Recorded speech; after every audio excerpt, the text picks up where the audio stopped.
Binigyan ni Donald Trump ng palugit hanggang bukas ang Iran para makipagkasundo o buksan muli ang Strait of Hormuz, kasabay ng babala ng posibleng kaguluhan kapag hindi sumunod.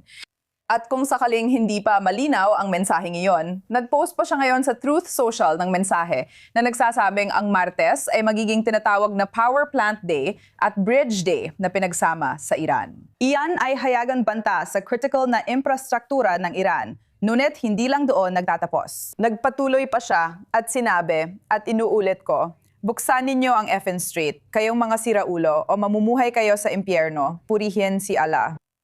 Kasunod ito ng paulit-ulit na pagpapalawig ng deadline kahit iginiit ng Iran na walang usapan. Sinabi ni punong Ministro Benjamin Netanyahu na nawasak na ng Israel ang 70% ng kapasidad ng produksyon ng bakal ng Iran, na isang mahalagang bahagi sa paggawa ng mga armas. Ang Iran naman ay nagbibigay rin ng babala, tinatawag na walang bisa ang mga banta at nangangakong gagante. At nangyayari ang lahat ng ito habang ang Strait of Hormuz, na isang mahalagang daanan para sa humigit kumulang 20% ng langis sa buong mundo, ay nananatiling halos sarado na nagpapayanig sa pandaigdigang ekonomiya. Narito ang Senior Middle East Correspondent Ariel Osarongan of Security Analyst Yaakov Lapin. Kaya sa tingin ko, para magsimula, malinaw na lahat ay pinag-uusapan ang tungkol sa bastos at puno ng mura na mensahe mula kay Trump. Pero mukhang pinapalakas pa niya ang kanyang mga pahayag dito. Ang tanong, dapat ba nating paniwalaan ang palugit na 48 oras na ito? O isa lang ba itong taktika para pilitin ang Iran sa negosasyon? Sa totoo lang, sa nakalipas na 6 hanggang 8 buwan, wala pa akong narinig na ultimatum o military deadline na sinabi ni Trump na hindi natupad. Siguro may isa o dalawang exception, pwedeng itama ako ni Yaakov, pero base sa pagbibigay ng military ultimatum, natupad ni Trump ang mga ultimatum na yon. Nakita natin yan sa 12 araw na digmaan. Sabi niya, 6 na pong araw, pero sa ika-61 araw nag-opensiba. Ganon din sa Venezuela at bago magsimula ang digmaan dito. Kahit nung digmaan, may mga ultimatum siyang inilatag na natugunan. Kaya kapag tinitignan natin ang ganitong klase ng tumitinding pananalita, makikita natin na balak talagang umatake ni Trump. Pero isinantabi niya ito para bigyan daan ng diplomasya. At nasasaksiyan niya ang nasasaksiyan nating lahat, isang mas palaban, mas radikal na. Matigas ang ulong, bagong rehimen o radikalisadong rehimen, masasabi natin ang mga elementong nabuhay at kumuha ng responsibilidad sa loob ng Iran.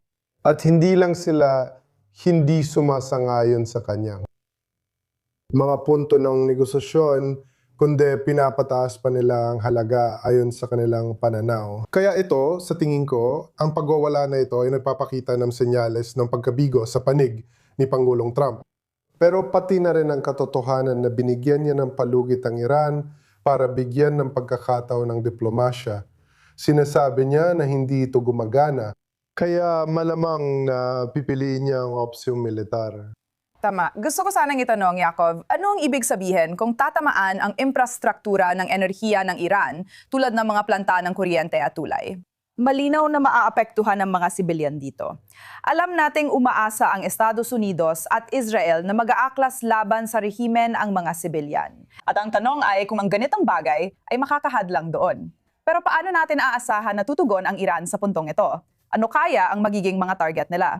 Sa totoo, sinabi nilang target nilang infrastruktura ng enerhiya sa Gulpo at Israel at mula't mula pa'y sinusunod nila ang prinsipyo ng mata sa mata. Mahina na ang kakayahan nilang magpatupad at lalo pang humihina, pero yun pa rin ang bantang dala nila. Nakakaintriga na nagsisimula ng magbago ang direksyon ng mga pag-atake papunta rito.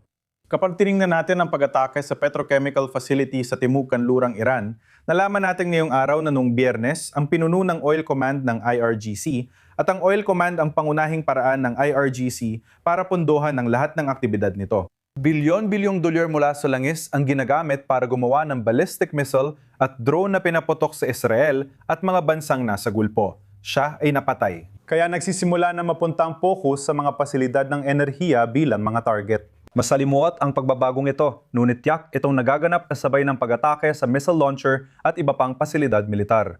Kapansin-pansing papunta na talaga ito sa direksyong yon. Ang tulay na tinamaan kamakailan ay babalas sa posibleng mangyari. Para sa akin, isa pang tanong ay, anong uri ng paglabas sa sitwasyong ito ang gustong tahakin ni Trump? May dalawa siyang option dito. Pwede siyang pumili ng mutual na tigil-putukan katulad ng pagtatapos ng digmaan noong Hunyo, tumigil lang lahat sa putukan, walang kasunduan. Natapos lang ito ng tumigil ang lahat sa pagpapaputok at sinubukang makabawi o nagkaroon ng kasunduan.